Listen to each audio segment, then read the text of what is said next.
Pangatlong Alice Guo kumuha ng NBI clearance sa Quezon City.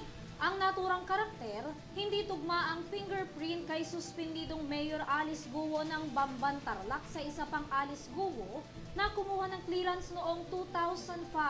Si Plos Perez magbabalita.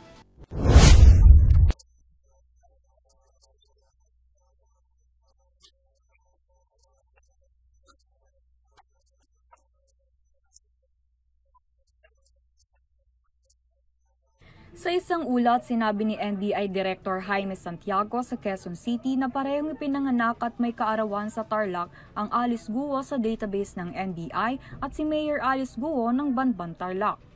Mayroon pang isang Alice Guo na kumuha ng clearance noong 2005, tandaan na ang alien certificate of registration niya na nakafile sa NBI ay 2006.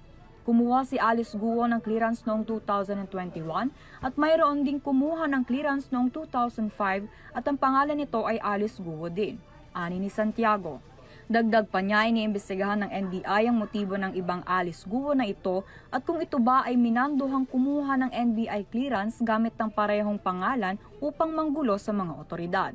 Batay sa mas maagang ulat sa Commission on Election, sinabi ni Santiago na hinahanap na nila ang ikatlong Alice Guo na ito.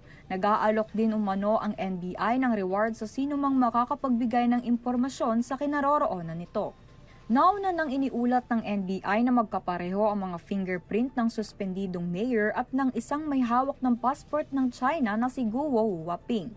Samantala, nilinaw ni Senador Risa Hontiveros na hindi makakaapekto ang nakuhang impormasyon ng NBI sa patuloy na pagdinig sa mga koneksyon ni Mayor Guo sa illegal na Philippine Offshore Gaming Operators o POGO.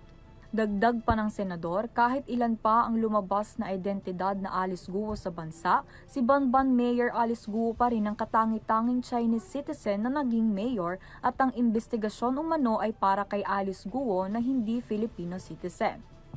Ang Senate hearing sa illegal POGOs ay itutuloy umano sa July 10.